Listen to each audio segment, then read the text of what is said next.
Countdown, episode 34. The boys are trying to make me laugh as usual. A lot has happened. America results, High Limit, Outlaws. The boys, I actually watched Bathurst. I know, relax. A lot to go through. There's some big sprint cars in Australia coming up. But of course, Eliminator Racewing is a proud sponsor of Rubber Down Podcast. Eliminator Racewings are Australian manufactured with recessed rivets for extra strength. Manufactured with 6061 T6 aluminium for lightweight and strength. Sprint car top wings, dished and flat, along with front wings. They also have Formula 500 wings now available. Eliminator race wings available Australia-wide. BHR Fabrications in Brisbane, Par Motorsports in Melbourne, 16 Industries in Sydney, Sprint Car Parts Australia in Perth, and Peter Radford in Tasmania. All right, boys, welcome. Ty and Vinny, AG, having a rest tonight. How are we, gentlemen? Yeah, good, mate. Good. A good weekend of racing up at Bathurst. Few little dramatic points in the race, which was good. Made it exciting. Made you watch it. So yeah, I'll be honest why I watched it, but then I was like, hang on. Okay, it looks like a bit of drama. So, fiance had a bit of work, had the kids. I went to work with her, like to hang out, and then I was like, actually, I don't have to be on kid mode. I'll just put I was watching High Limit and Outlaws, and I'm like, and then Bathurst was on. So, in between the boring bits of Bathurst, or the early bits, whatever, I was just flicking between Outlaws and High Limit. I'm like, this is race day, boys. Like. So, had the phone hooked up and charged, but yeah, it was, I would say, probably, overall as a kid, I always used to watch the last 60 laps of Bathurst, but the whole thing, I would say, like, I get now why you guys can sit there and watch it, but I will be very frustrated if I go to watch the next Super Round and I'm bored, because I'll be like, they've got me, they tricked me at Bathurst. It's back to normal. I don't know, but it's the Gold Coast. The Gold Coast is always exciting as well. Yeah, I have heard that. Gold Coast is a killer race. So it's only Gold Coast and Adelaide left, yeah? That's it. 2 straight races. Oh, and playoffs. Sandown. I think they start the playoffs now as well. Yeah, Sandown. Okay, cool. Well, yeah, I definitely want to maybe follow along with it because going to Napa again and the Speedway, they're there. So it's sort of something you can go hang out and have some fun with. But, yeah, guys, the weekend of racing, let's just pump through the Outlaws and High Limit because High Limit has 3 races left this week. It's over. It's very close. There's a lot of points. But let's start with the Outlaws. The Outlaws were at New Egypt Speedway now. Obviously, after the passing of Bobby Allen, it was PA week there. They had the race for him at Lincoln. But New Egypt, a very different track that you don't really hear of. Justin Whittle a few weeks ago talked about it. But it was a race you could all say everyone was cheering for Logan for. Carsten Pacino was just a better car on the night. The top 5 for New Egypt was, I got it here, Carsten Pacino, Logan Schuchart, David Gravel, Buddy Kofoid, Sheldon Hordenchild, and the hard charger was Hunter Schoenberg, 21st to 6th. He was on the move, especially on the type of track. You know, it was a really good drive. Lincoln, which was pretty much a scruffy Bobby Allen night. It was really cool to see the 2 boys, or the 2 cars, sorry, the 1A and the 1S. They were in front of the 4 wide. It was very special. And Logan had another good night. But Lincoln Speedway, Macquarie came back 3 weeks hurt and just went a zap. Top to finish, like PA strong. It was actually a very dominant top 5 PA. Although Carson Macedo was contending or leading, like just contending, and then his motor blew, and just before that, David Gravel had some car issues as well, and he pulled out as well. So they were like 2nd and 3rd around. I think they might have had some for Macquarie, but at that point, just Macquarie was not far away, but just doing his thing, getting through lap traffic. So the top 5 there at Lincoln was Anthony Macquarie, Chase Dietz, Buddy Kofoid, Sheldon Hordenchild, and Troy Wagaman Jr. So that's 3 out of 5 top 5 of PA. And the hard charger was Tyler Ross, 26th to 13th. A lot of wild cards in that one from the guys not making it and having their cards to play for the Outlaws. And everyone wanted to be a part of that race, really, you know what I mean, for the specialty of it. But yeah, the Outlaws have been over championship points-wise as well for a very long time, Benny. There's 9 races left, which includes a 3-night at Charlotte in another month. David Gravel has 106 driver point lead on the championship over Buddy Kofoid with 9 events left. So it's pretty straight cut there, unless Gravel somehow just forgets to show up, has a memory blank. It's over, which they do deserve it, you know, winning all the races. But it just seems, Benny, if Buddy Kofoid can start the season as hot as Gravel, we can compete for the World of Outlaws Championship. Yeah, 100%. We spoke about it early on in the season, and yeah, I think it was Eldora where the crash between Carson and a couple of other people really took a lot of guys out of contention with. It was Williams-Grove, it was Shoehart and Macedo early, and it was like, oh, it's over. Like, too many drops. And we said it that week, like that. As soon as that crash happened, we knew it was sort of over. But I don't know. David Gravel's really, I don't know. He's sort of impressed me towards the back end of this season, like his social media and stuff like that, as well as his driving. Like they've stepped it right up. And yes, I'm a Larson fan, Tyrone. I was about to say, whoa, Eldora a few weeks ago, you were like, bloody Gravel, I've got something to say on this and blah, blah, blah, and whatever. But, yeah.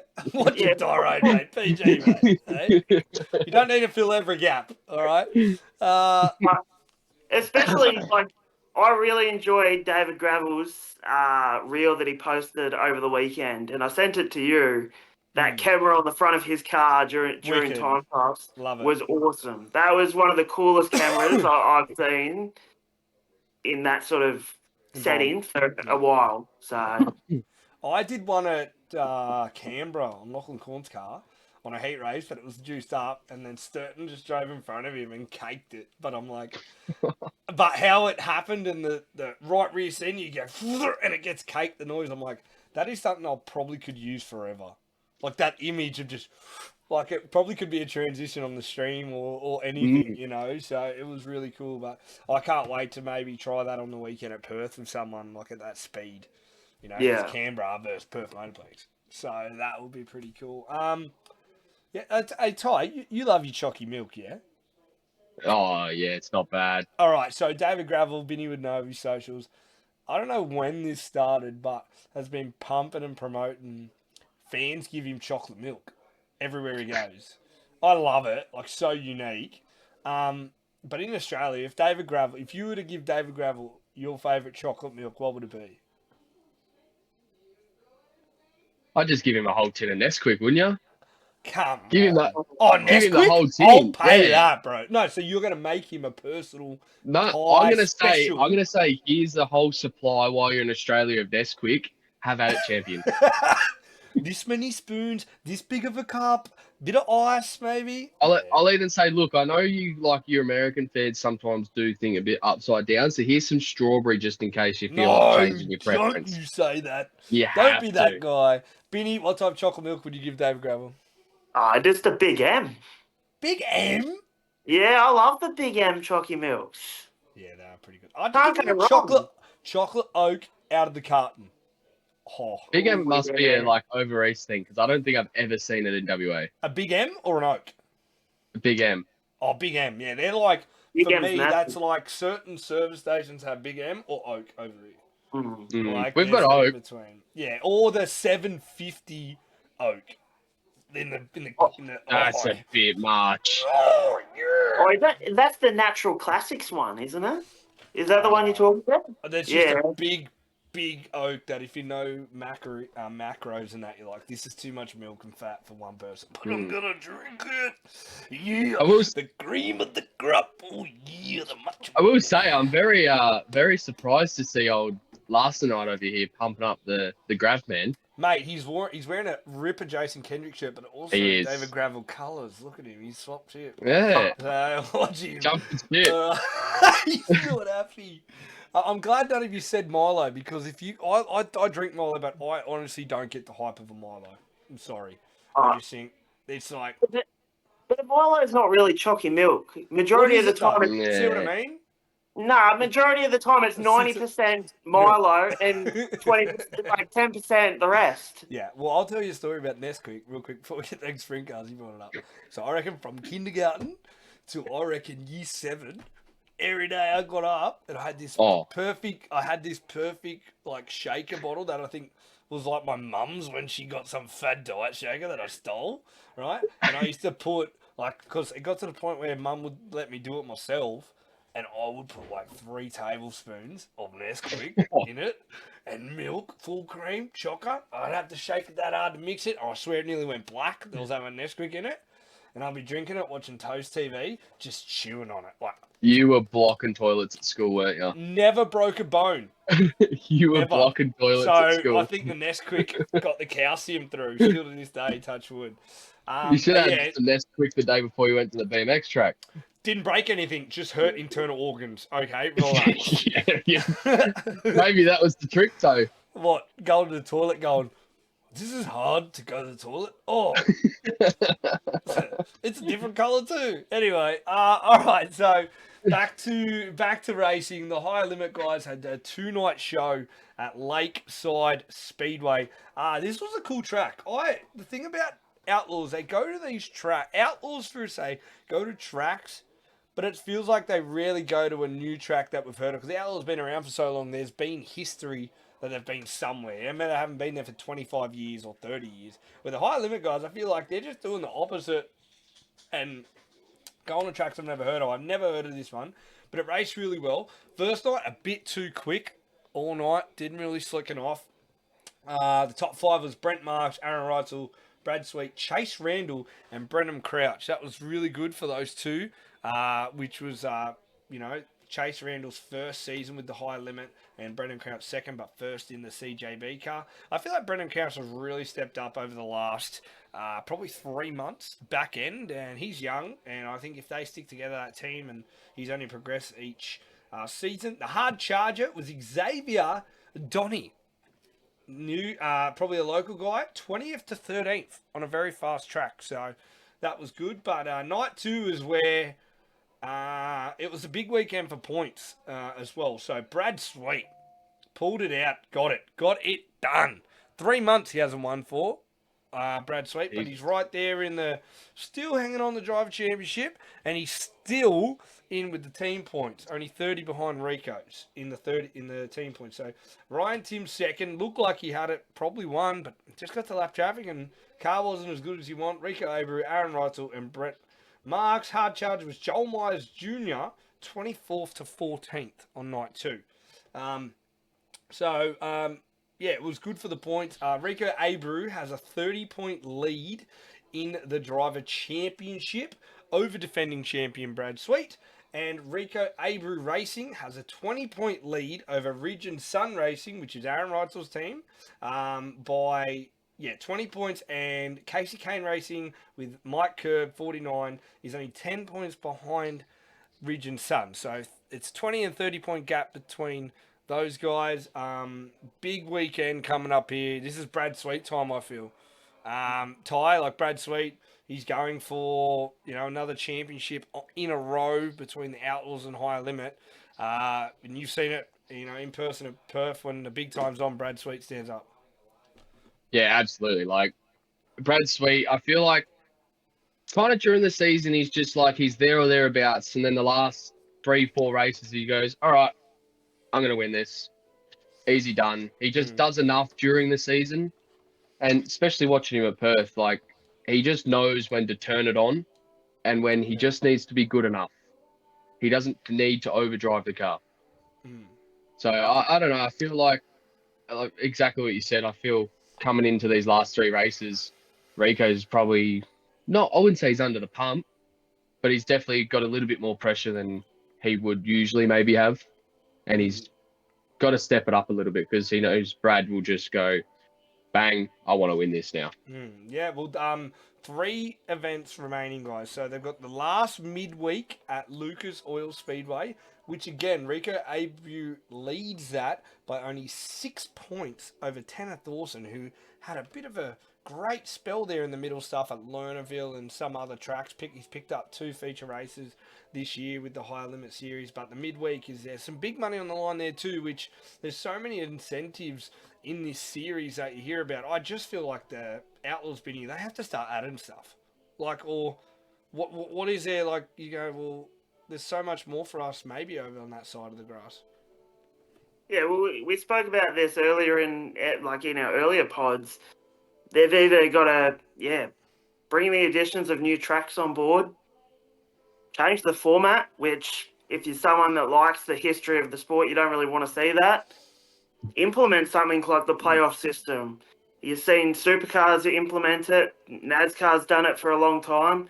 They're now looking to get rid of it in their sport to make their sport a little bit more exciting. So, I don't know. I think every sport is trying to find something to bring those crowds back in and bring the interest back in. And I think Outlaws needs to do that, whether it's bringing more tracks on board or even implementing like these sort of midweek series like High Limits doing. I don't know if it's tracks, bro. I mean, when I say tracks, they race like 80, 90 times a year.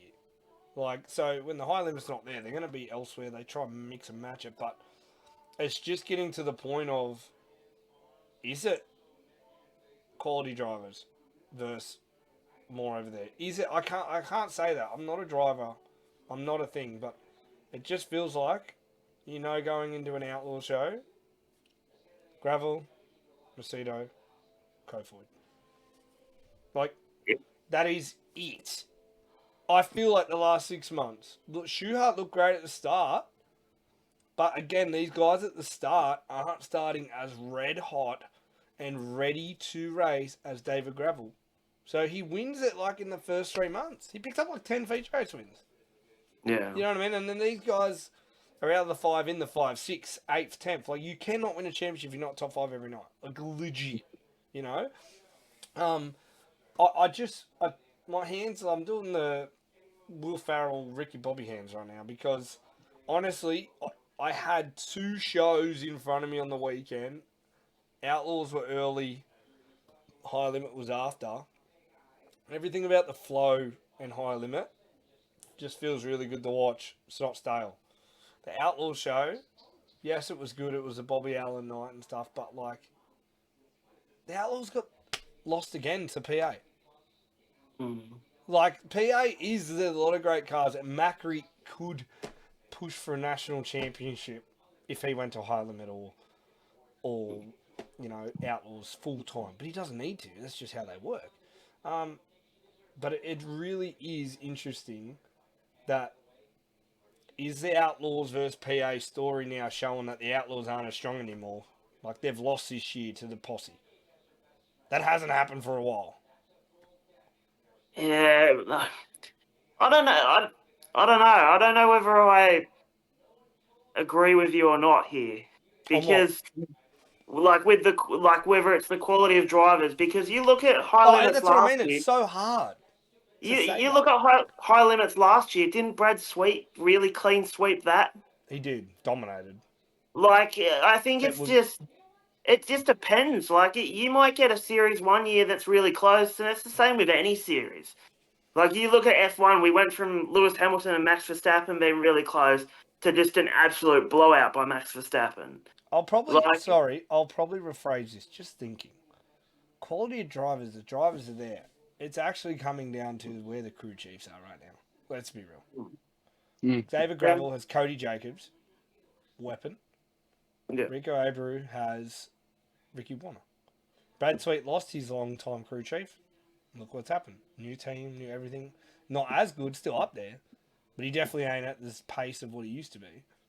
Yeah. So it's every team now that is going good, you can see the package.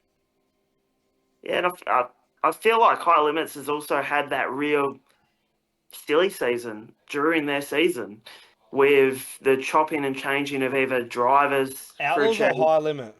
I mean, Outlaws has had that Outlaws. real, But has that's had that real them silly season. showing again how cutthroat, and they're like, well, we're never going to beat David Gravel how we are right now.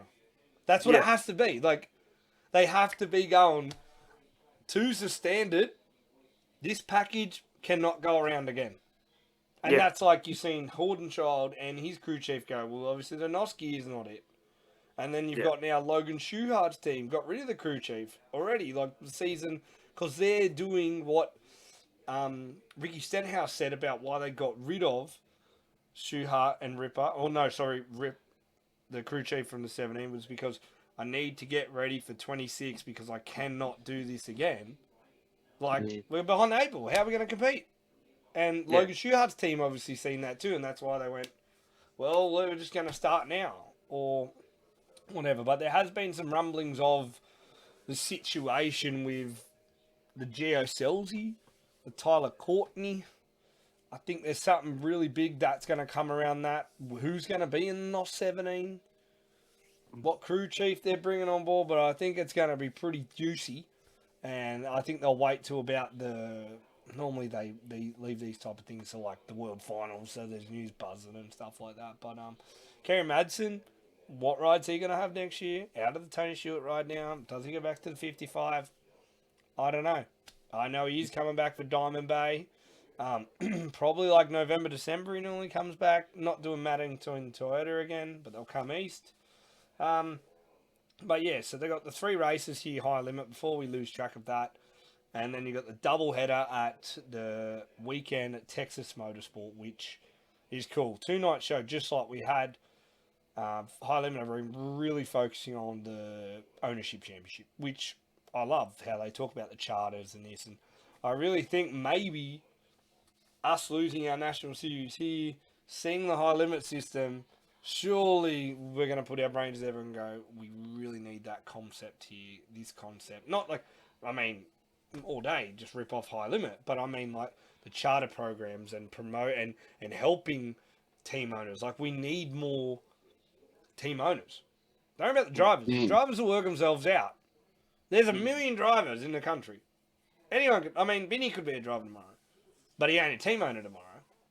Do you know what I mean? So were you going to say something there, Vinny? I seen you raise your hand. No. No. All right, well then I'll jump into it. High Limit, we'll cross it up. It's been a huge week leading into this weekend at Perth Motorplex, as all the boys are going to be there. I cannot wait. We're doing our anti-rain dance. Jeebus. Because we've already bought the tickets. We're going. No matter what. Let's just say if the weather's not looking good, the Friday flight Vinny might be a bit entertaining. and the whole Saturday. No. We'll do. I'm not going to Perth, and we're not getting anything out of it. There's just no. No, we'll get some. All right, Benny. Well, right now they've been pumping the Maddington Toyota Series. The big news was Corey Day coming to drive for Williamson Motorsport. But right now, Benny, run us through. If you got the list there, you got them all. Yeah. You good? Yeah. Run us through the confirmed drivers. Run us through, Benny, the confirmed USA drivers for High Limit International. Yeah, so you got 10 confirmed USA drivers for High Limits. You got Kyle Larson, Rico Abreu, Brad Sweet, Aaron Reitzel, Justin Whittle, Brock Zerfoss, Cole Macedo, Carson Macedo, Buddy Kofoid, and Corey Day announced earlier this week. Mate, and that's so far.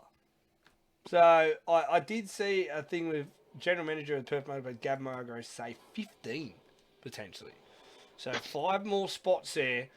But I just want to touch on something, and I want to first off say thank you to the teams doing this for us as Australian fans. You got JPM with Kyle Larson. Oh, Rico's bringing his own deal out, I believe. I'm not sure.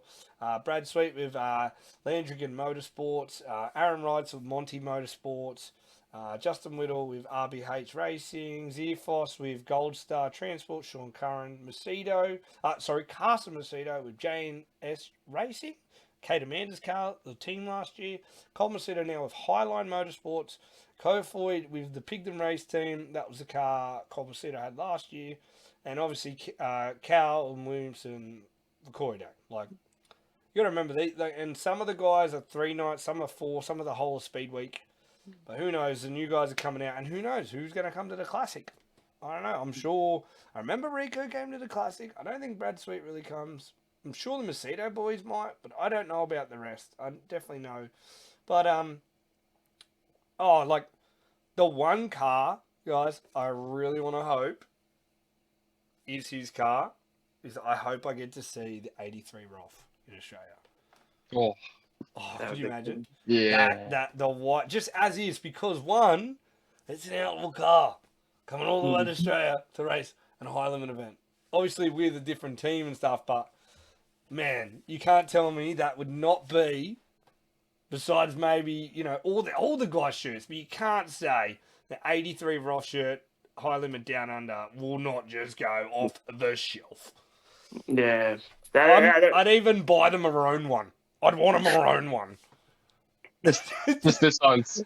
I mean, Ty's already said, "Can I pre-order?" But yeah, it's like Ty, you're a Perth guy, man. You've been to Perth Motorplex for so long. Now the Maddington Toyota Series has grown. What does this mean to you? These type of shows getting to this mega, and we're only in year 2. This is gonna keep going. Honestly, it's cool to see so many US drivers and teams going, hey, they've got a world-class facility, they're doing things right, and just having faith in themselves, or faith in WA and Australia to come over and go, we want to race there. And now, like, we started, I think, with 4 drivers usually just every year, and now it's up to like close to 10, and then they're saying 15. It's like, it's almost a takeover. It's like it's so, I don't know, I'm lost for words. It's exciting, it's cool. It's a little bit overwhelming, to be honest, because you just go, wow. But I don't know, I'm so stoked. I can't wait to see what they keep producing in the years to come. I think it's only good signs for Australia. It's a good sign for Australian Speedway. That's what I reckon, because this is what sort of builds stuff like a national series and stuff, is having people from other countries come over, and then just our drivers competing with them, and people just go, we want to see this every week, everywhere in Australia. So I think it's only good signs. It's awesome to see, and I'm so stoked for that November, December time when they all start arriving. Like, see, Binny, how juicy is. I mean, you probably went as a kid. You surely went with me. You're a few years older than me, but bro, Outlaws Down Under was so good at Parramatta Speedway, and the vibe I got last year, and Binny and I said, like, we even went and talked to Kerry Madsen about it, because he bloody won when he was Australia One that many years ago. It was like 20 years ago last year. We had Outlaws Down Under, and they did it for Binny. What would you say, like 5 to 6 years at least, like in a row? But something like that. As you can see, it was so expensive for them to do it back then. Like, I swear to God, every Outlaw team shipped their car over, and it was like them off the TV at Parramatta City Raceway. It was so good as a kid. I was so young, but like, I remember playing the old Outlaw game, but then like 2005, bro, like, but then you got to see like Kerry Madsen, Brooke Tatnell, Max Dumsey. There was only like 3 or 4, maybe 6 guys who could make the feature. It was that packed with Americans. Like, it was so good. And then how they did the pits, like, back then. And but obviously, it was good. But obviously, it didn't turn into this massive sponsorship deal where it could keep growing. It obviously went, well, we can't do it anymore. Why would you stop something so good? So it obviously faded out in a way of maybe it's not good for the Speedway to keep forking this out, or sponsorship lacked.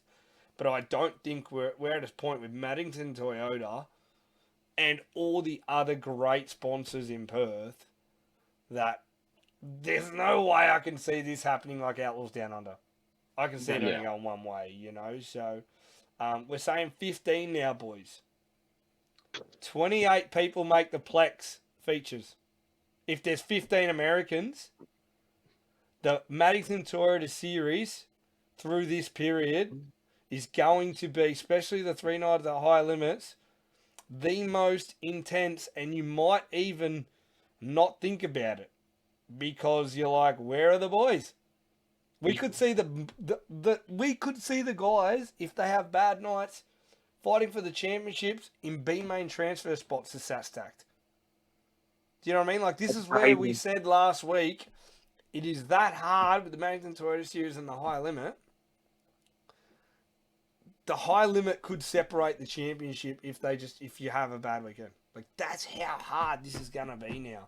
Binny, your thoughts, championship over this period. Do you love the idea, or do you think let the boys absolutely drill it for 100 and something grand?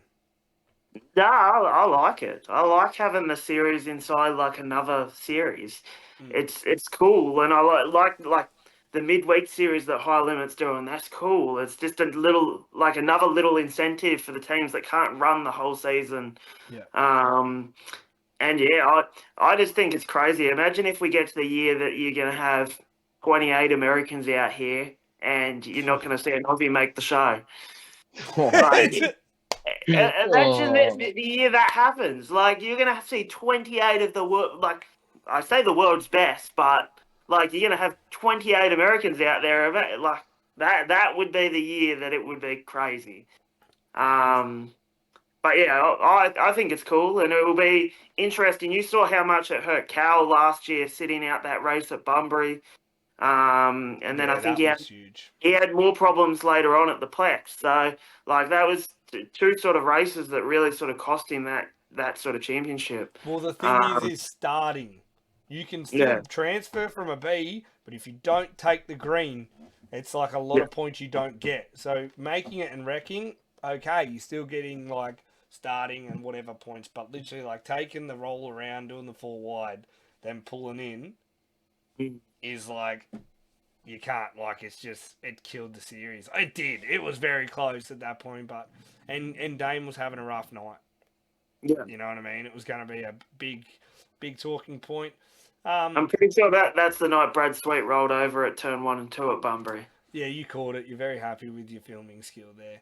The thing I will say, that we rave on about this Speed Week, I'm not sure that the Speed Week actually, what does it mean for the Plex? I remember last year hearing, like, there's no prize money in that. But it is cool that there's a Speed Week, but there's enough money across the rest that I don't think they need to worry about it now. Like, I mean, I've seen Jeff Kendrick get on a reel for Maddington Toyota, and again, he's talking about it's like over $1 million they're giving out over the year, and like, it's so good.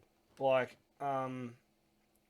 yeah, and the thing for the race fans here in Australia, this Napa race and what Tolma and Borderline are done now, we're going to see, like, some badass racing and not have to wait to the Classic now. Because we've got these teams coming over after this event. No, sorry, way before that. We're going to see, like, some stacked fields at, like, Tolma and Borderline, because Australian title laps are key for all these teams, and Tolma, there's a 2-night show before the Australian title again, so everyone wants to win that and whatever. So yeah, we're going to see some, I think, really good racing earlier than normal. Like I said, the best fields together very earlier, so that's the thing. And Tyrone, you trying to follow the East Coast stuff. Is it just to wait for the Classic, really? I don't know. As a fan, you guys are now very lucky over there with this huge event. Like, what makes you tune in to another event on the East Coast? Like, what has to get you across the line? Is it just the stack field? If I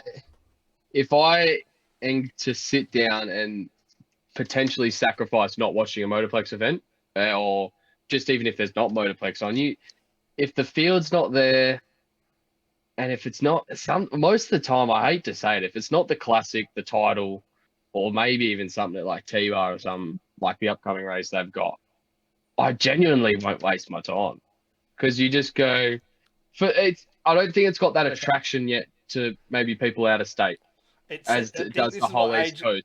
This is what AG said last week. Like, you know what I mean? If it's not a Channel 7 and you're not at home, it's very hard, like, just to stay up that late. Or you're out on a Saturday it's hard to get people. It's hard to get people to, like, and this is a big thing. Like, a lot of our racing is still subscription based, internet viewing. Yeah, but it's hard, but you're paying for each event. It's not Dirt Vision. But that's the thing. Like, it's still hard for someone to go, I got to watch a race that I don't really have a driver that I follow. And like, I don't know. And just to touch on one other thing, we didn't even consider the guys that are coming from over east to the during that speed week time. So there's another few spots potentially. Have there been many that have been? I mean, so have we seen a few lock in besides Goodye? Haven't really seen anyone go, I'm coming. Nah, but we can speculate the usual ones that are likely to. Like, Who else? All well, the rest do speed week. McFadden, you can say He's McFadden, a you Perth can car. say, Stop it. nah, but he's not a Perth. He's You know a what I mean. Perth car. It's W23 or A1, whatever. I think you get McFadden. I really hope Ryan comes. I'm going to keep harping on about this. I hope he's I don't there. know. Yeah, they haven't said anything yet, so we haven't seen anything announcements on the Newton side of what they're doing. So... Look at me. It's me and you now, Ryan. If you're free, please be there. If you're free, I just want to have a beer with you. Don't worry about racing. Just turn up. Alright, let's get the bit of this passion here, I think. No, I just need to see Ryan. Soon you're going to start growing a mow. You're going to start growing a mow. I couldn't grow facial hair. I couldn't grow facial hair if my life depended on it. It'd be a costume mow. I'm going to rock up a costume mow and a Ryan Newton race. Well, who else? Suit. I don't think there's any more. Like, think about last year. Eagle would be there, I reckon. Corbett come over last year? No, he didn't. He was there for Cricky Boys and all that. Yeah. He wasn't there for High Limit. They all do Speedway. Yeah. So I don't know. It's a good point that no one, to be fair, no one really does come over east a lot of the time besides the one we've just named. The Speed Week is a pretty cool incentive. There's a lot of race fans here. There's good prize money. Like, there's great prize money for the East Coast. Great laps for the Classic, the President's Cup, the Australian title. Like, there's these key factors now where you can't just say, or go to Perth for 3-4 days. When, most East teams just plan for February. Like, save that cash and do it in February. And it's less competition. Like, you don't have the first call last Brad record ever. Like, where you might go, top 5, where you go race those boys, and if your night's not good and you don't get your qualifying and heats right, you're in the B, mate. P10 and a B. Yeah. So it's way up. Like, don't get me wrong, like, as a driver, you'd love to be a part of it all. But like, it's a big financial thing. It's a financial thing for sure. The logistics of it. So there's so much racing. You've got to think from now December 13th, Binny, that is like the Max's race. So if you just stay there, do the Max's race, Warrnambool, get laps there for the Classic, and then go on and do Speedway. You can get ripper laps. Your truck can stay down in that area. You know, you don't even have to worry about where you're travelling if you're that type. And I think a lot of teams will do that, which I'm cool because guess what? You get to watch the racing on the East Coast, and then when the heats are about to start, the feature's finished, and then you focus on the Plex. Remember, Vinny, we were watching on the infield, like, oh my God, what's happening at Sydney? And it was like, And now we're like, what's happening at Sydney? Touchy subject. Old mate with a beard. He looks like a genius now, doesn't he? Jesus Christ. Pablo Escobar, man, where he's sitting in the pool on his own. Hey, mate! Selfie! Anyway, I hate to say it, but right now, he even did a smart ass post the other day where he was like, Sydney's having their first race tonight. I was like, shut up, you flog. Oh, I've seen that. That was actually pretty good. Yeah, he won that battle. So. I think Sydney right now is probably the level of Chaz Mostert having a drink on the we'll get into that. That was so cool. That was so cool. All right, we're trying to keep it a bit compact tonight, but I really appreciate you guys' time. Another great event this weekend. We got Powerpalooza over there already, Perth. It's going to be Ripper, Maddington Toyota round 1. Their socials, everything are so good, but a great and a really big event, I feel, in Toowoomba is men's mental health round for the USC. I think it's the first of its kind done in our sport here in Australia, but the men's mental health round at Toowoomba, I am all for this. What a great initiative. Men, even myself, I tell you, I've been through some rough times in life mentally. It's a thing that I don't know, it's hard. We don't really talk about enough. But I'll tell you what now, this coming full light and front and centre, I'm all for it. And I hope this is just as big as a pink night or, and this is nothing like trying to say it should be bigger. I love the pink night. It is a ripper. I love how sport gets around it. I want to see more tracks do whatever they're doing, like a black theme night, whatever, for mental health. Like, we should all have one. I absolutely love it. We have a lot of great men in our sport, officials, teams, drivers, chief stewards. I said officials already. I'm just getting a bit whirlwind around it, but it is such a great concept, and I just can't say enough for what Ryan and the team are doing there at Toowoomba. Binny, these type of nights are, I don't know how to say it. It's not that, they're just doing it for a night. No, this is like super important. Like, everyone has been touched in a way, whether it's a family member, a friend, or yourself. And if you're listening and it's yourself going through something, you're important, you are valuable. Talk to your mate tomorrow about it. All right, I know that subject can sound weird, like tomorrow, but it's another day you're here, brother. All right, so, Binny, how good is this? Yeah, it's really good. I was like, as you're talking about it, obviously you know a bit of my history and stuff like that. I was a kid that was bullied from year 7 to year 10, like absolutely bullied. Um, I went through it. I didn't really talk about it to people. Yeah. I tried to handle it myself. And honestly, you're not weak talking up.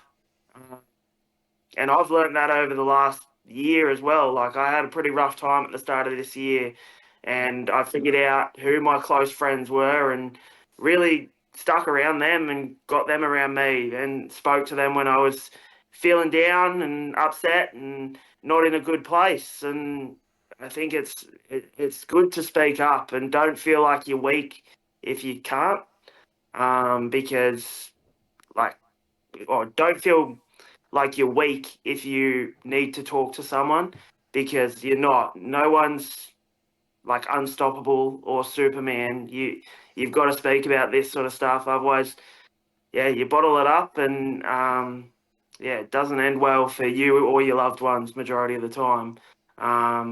And a lot of the time, you do something that may feel right at the time, it can have knock-on effects to everyone in your family and friends. So, yeah, speak 100% up. agree on that. 100% agree on that. And like you said, just because someone says whatever, get over it. Yeah. Talk to someone else. Like, maybe that's not the person to talk to. You're Yeah. not venting it. Like, keep venting it. Just keep venting it. Find Yeah. hobbies. I mean, I'll tell you right now, when I started streaming, playing World of Outlaws, I was in a bad spot. Like, just going to do the 9 to 5, struggling as a young dad.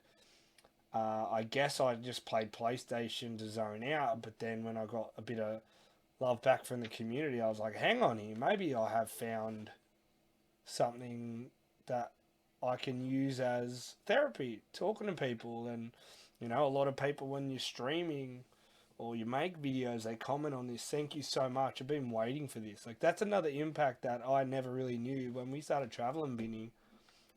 And, like, people know you're at an event. They don't pay for these events, but they are hanging for your video the next day.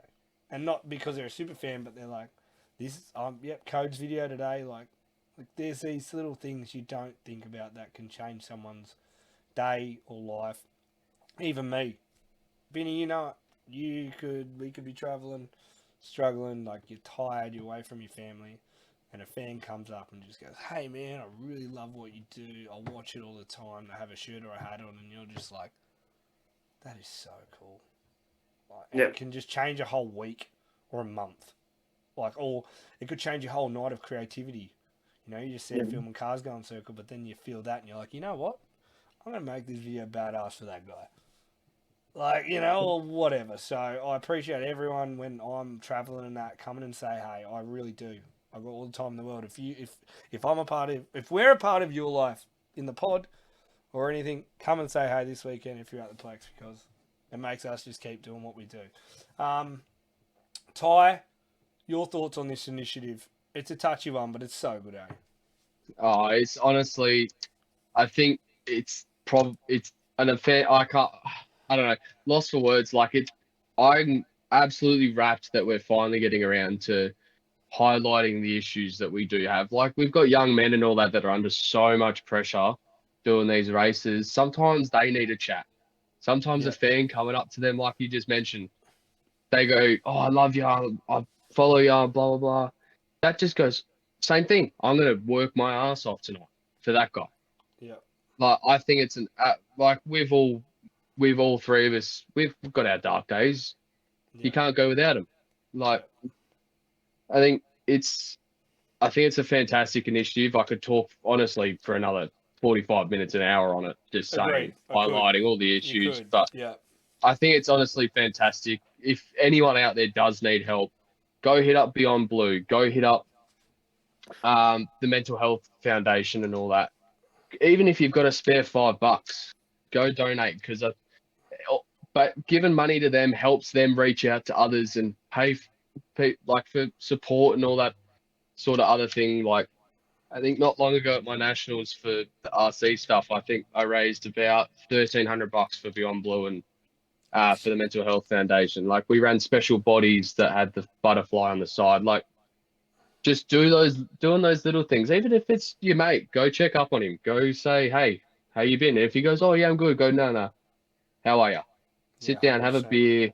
Because sometimes, like us blokes, we could all admit it. We just say we're fine, and track on with it, keep ourselves busy. Yeah. You never, no one's gonna really want to ever say, hey, I need a chat. Yeah. Agreed, bro. 100%. We've got to be the ones to drive that and just say, hey, we're here for you. If you need a chat, do you want to go have a beer? Just saying stuff like that, doing little things that can lift people. And I don't know, I could keep rambling on and The one thing saying is, so many Tyrone, good what you're things. saying, and I've been trying to push in my own life, is be present. Yeah. Like be present, because then that's sometimes when you can pick up on a mate not being well or struggling. Where if you're just, yeah, bro, let's have more beers. Let's just, and then we start laughing and giggling, but that's just Band-Aid Yep. fixing, like just everything. So I really appreciate you got your guys' thoughts on it and your personal touches to it, because it's a real big subject to me and I absolutely love it and I hope we get more of it. Yeah, so that's the big racing here in Australia this weekend. T-Bar and Perth, I would say the top two in the country at the moment in promotion and what they're doing, pushing our sport forward here and what they do for their fans, their race fans. They're trying to give them every best opportunity and racing. So, yeah, that's all that we've got on Speedway. It's going to be a ripper weekend. I hope we get to see some racing. Let's throw into it, boys. I can say I watched my first full Bathurst 1000, start to finish. I'm gonna go And buy a what lotto ticket. Thank I'm gonna you. buy What a a lotto race. ticket. Thank you. Thank you. What Unreal a race race. to watch as well. Oh, Like, let's start off. I'll start off with the podium. So you've got Matthew Payne, who's one of the guns up the front in the championship at the moment. and Once in the again, rain. Whew. another Kiwi that is absolutely ripping up in supercars. You've had Shane Van Gisbergen, you've had Scott McLaughlin, you've had Greg Murphy back in the day. So Matthew Payne and Garth Tander, awesome for them to get the win with Grove Racing. The Groves brought out the Kellys a few years ago, and they've really been making their way up in the Supercars Championship. So that's a mega result for them. The second place was Davey Reynolds, the old dog. He's still up there fighting for wins. I thought he was going to get the win when he was going around the outside of Payne. Oh, wasn't that something? Oh. So him and his co-driver, who's an old dog as well, Lee Holsworth, been around for donkey's years. And then you go back to probably the heartbreaking story of the day, James Golding and David Russell. Crossed the line first on the day, Rough. but got a 5-second penalty after contact with young Cooper Murray and Job Stewart's car. Honestly, that incident, both of them, As if you weren't going to throw it down the inside in the last couple of laps of the Bathurst 1000. Well, Like, they have to throw it because the one more safety car could have just let the other guy win. So Yeah. it was get to the front at all costs. yeah. But they had to. They didn't throw it by choice. It was just wet. Oh, No. yeah, of course, but Just sliding it in there. it was so good. Even Pretty they sure said James like Golding- a sprint car, someone said. He threw it in there like a sprint car. I was like, yeah, we got to mention. They're good. I'm pretty sure James Golding knew what he was doing when he threw it up the Oh, inside. Oh, Well, yeah. when did they get rid of bump and run? It's racing. It was a few years ago. Supercars haven't really Why? had bump and run for years. But Yeah. but why? Like when you're bumping someone, not to kill them off the track, but like make a move. Like, come on, bro, rubber's think- racing safe. Like, or then it just becomes like yesterday. You get that, and he's like, oh no, he I went think- across I the think a line, lot of but he it- ran third. I think a lot of it is to stop the eventual just I'm taking this guy out. Yeah, but I then think that's a that's a lot penalty. of it. Oh shit. Like, Yeah. Who was the guy that made this rule? There would have had to be a supercar driver that was bumping everyone out of the way. Who was he, boys? Vinny might know history. Who was the bump and run king? It's probably an Ambrose thing. No, wait. There Probably was a a Marcus Ambrose. No, wait. There was a guy that teammates with Marcus Ambrose, and his name was the Enforcer. And there was also a Oh, guy yeah. called the Dude. Who are they? Who are they? You got Russell Ingle, the Enforcer, Oh, Paul the Dude Morris. Both of them. Oh, okay, I know Paul. Back in Yeah. those days, like it was hard yards. That was probably one of my favourite days of supercar racing. Yeah. Was when you had Ambrose, Morris, Ingle, Scafie, Murphy. Like the list goes on. Brad Jones was racing. Like Yeah, I can't believe the spectacle of it. Like that's probably my first actual top to bottom. I didn't watch. I'm not gonna lie. I didn't watch any of the days before. How you guys said the top 10 shootout was so good, whatever. But I will say just how they have that production. It's awesome. Yeah. Like I even like my fiance said, "Oh, we should go next time they're here," and I'm like, "Babe, it's bloody boring. This is better. This is the best you got." And she goes, "Oh, we won't go with Yeah. the kids." I'm like, it won't matter. We'll probably have to gonna get a bit frisky behind a corner somewhere because it will be boring. And she's like, Oh, "What? Jesus. What?" I'm like, "Babe, I went with Jesus Binny. I went with Binny. We didn't get frisky. Calm down. But whoa, I'm saying we walked around and watched on turn one, and they'd come in, and then we'd watch the whole race on the phone anyway. So I'm like, what are we doing here?" To be fair, here's a little throwback for you, talking about Inglis and all that. Do you remember the interview with Inglis and why am I forgetting his name now? Laugh at the Bubby's God. mum. We were just talking about him. Hey, Buck. We were just Murph. The are you talking old about interview. Ingle? The interview with Ingle and Murph when Murph was like, "Are you threatening me?" Yeah. Is You that have a to threat? send me that. I've never watched that. Send it to me. Oh, it's Find classic. it. Send it to But me. yeah, killer racing on the weekend. Like probably one of the better Bathurst we've had in the last few years for sure. Like the last few have kind of teetered off towards the end. You're like, oh, well, he's got 10 seconds. Is what it is. This kind of takes it back to the Winterbottom Wing Cup final lap showdowns we've had, the Chaz Wing Cup final showdowns we've had. Like, you do have to feel for Wood and a Jada. They were the pace Oh, of the day. That How was good was a devastating. Jada for his first go? Like yeah. he's earned himself a Bathurst drive nearly the rest of his life after yesterday. I'll tell you that right now. If he never gets And his own even- right, he'll be a co-driver. and even just to see, like, they did like a behind the scenes video of when they got that car back going, fixed whatever they had to, just the celebrations, because they had to finish that race to make the playoffs. Yeah. So I think them spectacular drive. I think Kostecki and Coulthard were hard done by with steering box issues. Clutch needed to be rebled halfway through the race. And then an alternator that had to be changed halfway through the race as well. Like, you can go on. I think there was about 6 or 7 DNFs throughout the race. Like, What about Red Bull's day? Both of Oh. those cars were Nowhere just to be- in turmoil all day. Nowhere to be found. Like Brown. I'll make Brown. The number one car. They were up there, yeah. and Feeney looked good, and then he shit itself. He done the old Yeah. on himself. But the car, But- you know who got hard done by all day? That bloody other Penrite car, shafted all day. Oh, just taken out He every got corner. punted so many times. I'm like, this bloke, and he still finished top 10, I think. Like He got punted. He got punted out of the chase off the track, and then come back on the track, and straight away got punted again. and then got punted the third time. Poor Yeah. bugger. And Right. like, leave the kid. His car was probably begging to like just pull in and stop. But you had to feel for Waters. Like they were in a nice spot. I feel like for him to have maybe a crack, and then as soon as he put it in the wall, it was like. But And he still to be drove fair, back to like 12th, I think. So yeah, killer big drive to make it back. Yeah. big The other drive. shout out, I can't remember his teammate's name, but the number 3 Ford with Cameron in it. Oh yeah, the cool drive car. They were good. I thought they had a chance, and then they just fell off a bit. He got airborne after smacking sideways into a corner. All they did was buckle a rim somehow, and still drove to I think a top 10. Yeah, he got Like, Norwich. and they were hanging around that second or third point with like 20 odd laps to go. Yeah.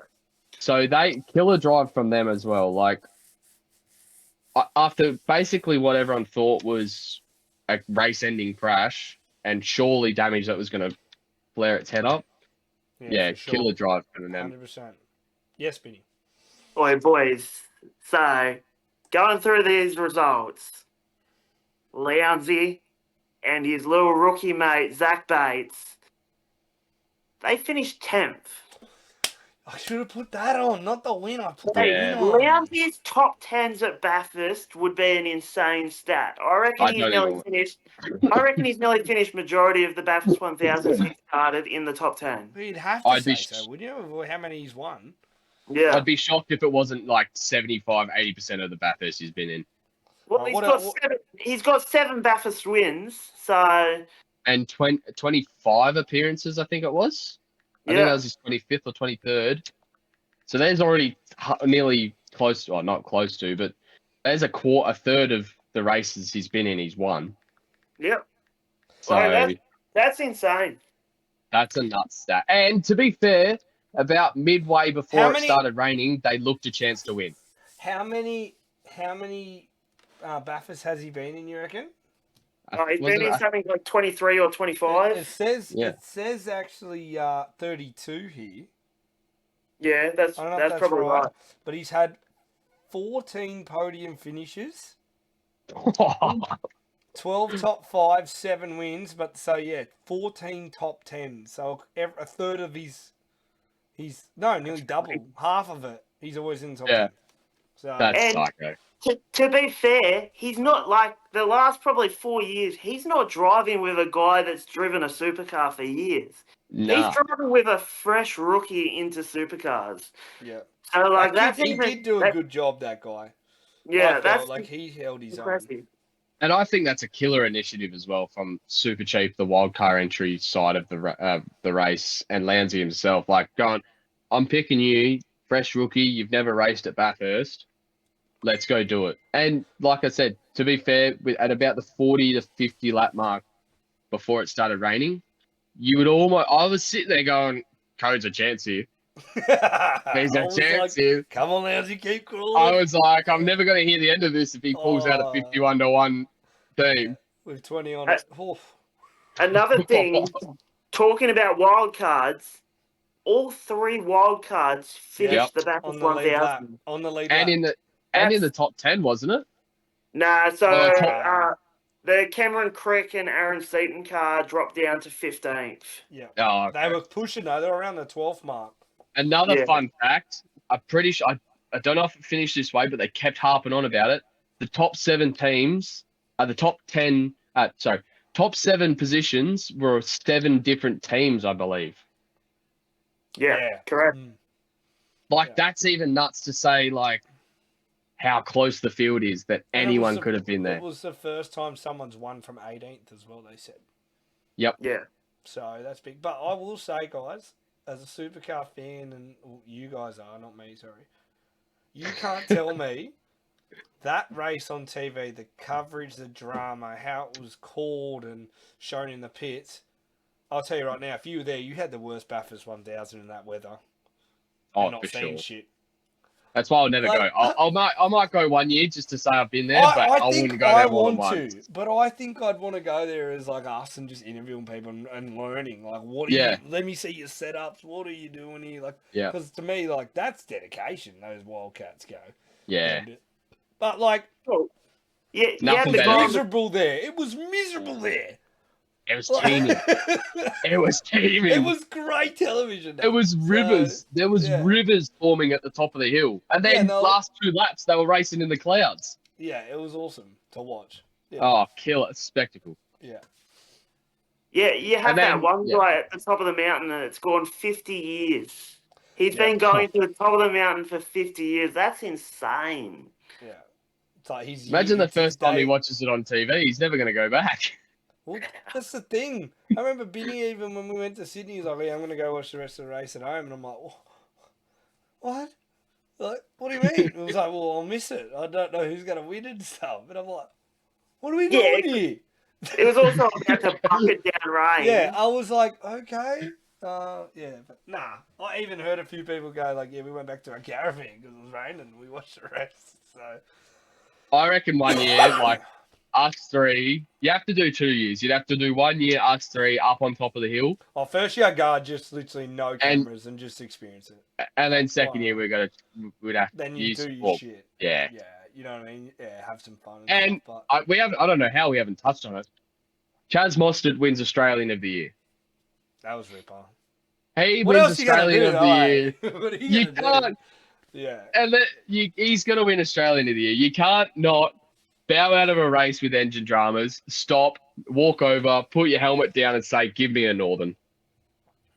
And Give me a blackfish even- next night. Yeah. even the team owner says, I don't know if we're going to get him back from the hill. what?